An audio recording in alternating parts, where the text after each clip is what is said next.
Welcome back to my reviews of the brand new Transformers series, EarthSpark. Today, we're taking a look at the episode, Age of Evolution, Part 2. In this episode, the team must rescue Dot and Megatron and defeat Mandroid.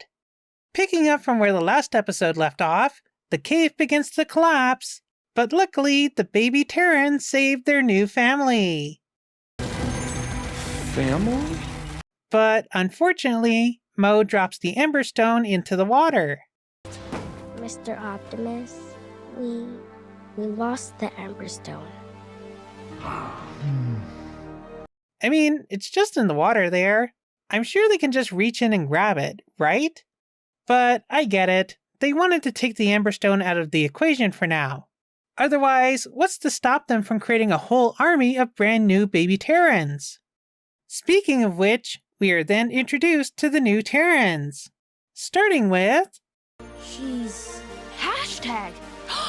You're right! Oh, I didn't have a word for my name, just a feeling. Really? She picked Hashtag as her name? I mean, okay.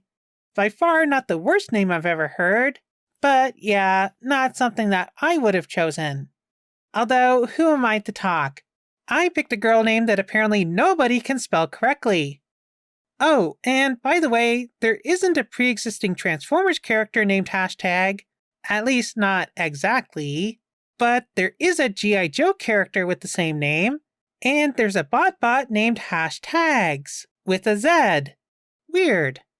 Next we meet... His name is Jawbreaker, my favorite candy. In addition to being a candy and a really cool name, Jawbreaker is actually a pre-existing Transformer name. He was a Transmetal 2 hyena from Beast Wars, and he's one of my favorite Beast Wars toys from when I was little. I wish I picked up the Universe 1.0 repaint of him, Frostbite. It's also a really cool name and a good-looking repaint. And finally, we have... And I am Nightshade. It is a delight and a surprise to meet you all. What's weird about Nightshade is that there's actually another Transformer who was supposed to be released before this version, but still has yet to come out. And it's a bot too! Who'd have thought that they'd recycle not one, but two bot names, kind of, for regular Transformers? Especially when a lot of the bot's names are things like King Toots, DJ Fudgy Fresh, and Rink Stink. The Autobots leave before Ghost arrives to take the Seekers into custody. Hopefully the real Ghost this time. We must go somewhere secure, and I have just the place. Witwicky Donuts? Oh, right. They live in a town called Witwicky. For a second, I thought the Witwicky family in EarthSpark opened a combination donut shop and gas station. It's also funny how on a can of pop, or soda, or whatever you call carbonated beverages in your area, it says sorry on it. Could this be a subtle nod to Sorry Sumdak from Transformers Animated? So the team strategizes their plan for rescuing Dot and Megs, which is where we learn... Nightshade's pronouns are they, them. He or she just doesn't fit who I am. How awesome is it that we have a non-binary Transformer? It took them long enough. Yes, we've had gay Transformers, trans Transformers, and even gender-fluid Transformers. But somehow, Nightshade is our first official NB Transformers character. I am very happy for all my friends and fellow TF fans who use they-them pronouns. Now there's finally a Transformer to represent them. Or should I say us? Because while I do prefer she-her pronouns, they-them are also acceptable for me. But yes, I believe that this scene shows that while it may be a little awkward to ask someone which pronouns they use, there's nothing wrong with it. You're just being a nice person addressing someone by their chosen pronouns, and it literally doesn't cost you anything. Although, I will admit that this scene does play out a little odd. When I first watched it, I didn't understand why Optimus hesitated. Of course, when Nightshade clarified their pronouns, then it became obvious. But it's weird. It's like the writers cut out or changed the line here. My theory is that Optimus might have originally misgendered Nightshade, and that's what prompted the pronoun clarification. But maybe they cut or changed the line because they didn't want Optimus to misgender Nightshade, even accidentally. I call it Operation Trojan Horse. Any questions? This is a nod to the Trojan Horse, where the Greeks created a giant wooden horse statue in which they hid themselves in order to invade the city of Troy. Also, behind Twitch, we can see a poster for something called TravelCon. Too bad it's not TFCon. Although, technically, isn't every TFCon a TravelCon because you have to travel to get there? They roll out to confront Mandroid, only to find that his base is no longer there. Wait. What? The jerk moved? Now, how did he manage to move a whole building, I wonder? That would have taken a lot of balloons. I think this scene with Bee and Alex is really underappreciated. I find it really sweet that we get to see how much he loves his wife. Although, I will admit that it does seem like some last-minute exposition in order to foreshadow the next scene. After messing with Mandroid's machines, Dot finally gets a signal out, but she is attacked by the Arachnomex. I guess she should have had her phone on silent. The color purple. That's where Dottie is. Drive! Really, I find it a bit convenient that the Arachnomex made purple smoke, and their favorite song is Purple Storm Clouds. Mandroid is about to execute Dot, but luckily the team arrives to enact their rescue plan. Oi, name's Sparkleplug, baddest con in the known star systems. Sparkleplug? Really? Like Sparkplug, but sparkle instead of spark? Oh, Primus. So, Hashtag, aka Sparkleplug, makes up a story about her and Skywarp being roommates in bad guy school.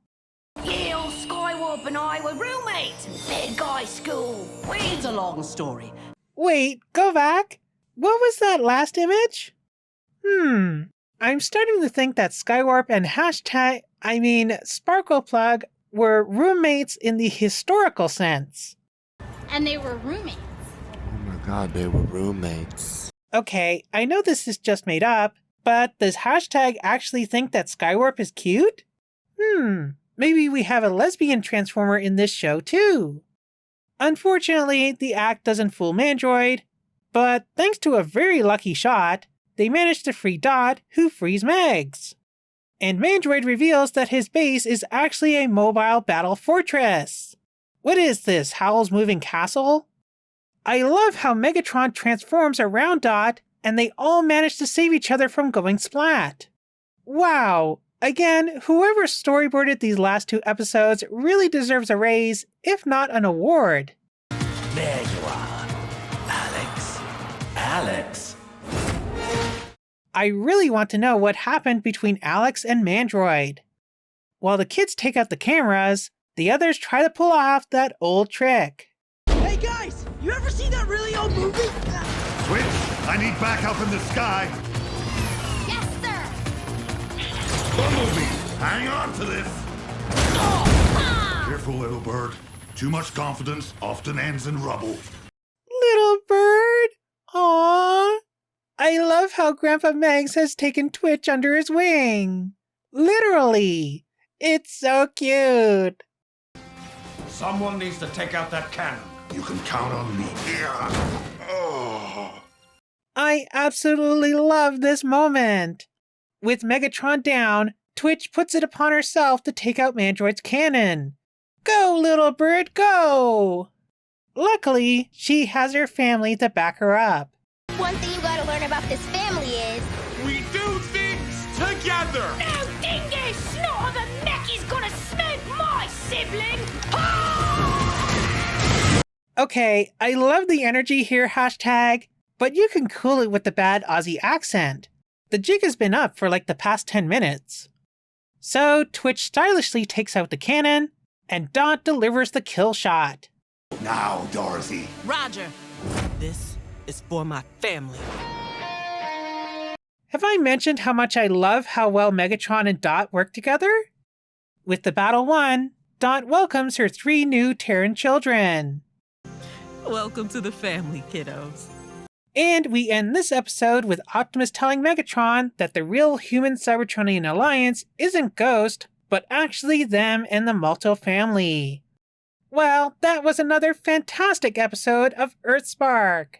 Again, big props to whoever worked on the action scenes in this show. They're just incredible. I'm sure this isn't the end of Mandroid, or at least I hope it isn't. I really want to learn more about him and Alex's relationship, but I do hope that we get a break from him for a while, and we get some other villains to fight in the meantime. I'm also interested to learn more about our new Terrans. What do you think they'll pick for their new ult modes? I've seen people speculate that Nightshade will become a bat, but I wonder if they'll choose an owl form instead. After all, they did seem pretty excited about being the owl bobblehead. Likewise, Jawbreaker really seemed to like the giant teddy bear gummy. Maybe he'll become a bear? Or maybe that's just me hoping for more beast formers in my Transformers media. Also, I feel like I should mention for those who don't know, this is only part 1 of Season 1. There will be 2 more parts released in 8-episode batches each, for a total of 26 episodes altogether. No word yet on when the other episodes will be released. I am really loving this show. If it keeps up this momentum and this quality, I honestly think that EarthSpark could end up becoming one of the best Transformers shows ever, up there with the likes of Beast Wars, Animated, and Prime. This show has so much potential. I just hope that Hasbro continues to support it, and it doesn't end up like Cyberverse, which was also a really good show, but was hindered by so many factors. First, with its non-union voice cast, which, don't get me wrong, some of them did an amazing job, but others not so much. There was also the 11-minute episodes that didn't leave much time to actually tell a story. There's a reason why the best episodes of Cyberverse were those 2 finale specials. And I'm not just saying that because they name-dropped me. And last but not least, the Cyberverse toys were just awful. We only got semi-decent deluxe versions of some of the characters when the show was practically over. Seriously, Hasbro? How did Windblade not get a deluxe figure? She was half the Autobot cast for Season 1 and my standout favorite character in the series. And all she got was a bunch of garbage toys? Let's hope that Hasbro does better with EarthSpark. I really love this show and everything it represents. At its heart, Transformers EarthSpark is a show about found family, being accepted and loved by other people who are essentially strangers, no matter where you came from, what you look like, or who you are as a person. And I think that's a wonderful message to leave off with. So let me know what you thought of this episode of Transformers EarthSpark down in the comments. Remember to like, subscribe, and do all that other fun stuff. And I'll see you back here for the next episode of Transformers EarthSpark whenever it's released. But until then, I guess it's back to the same old regularly scheduled programming. See you then!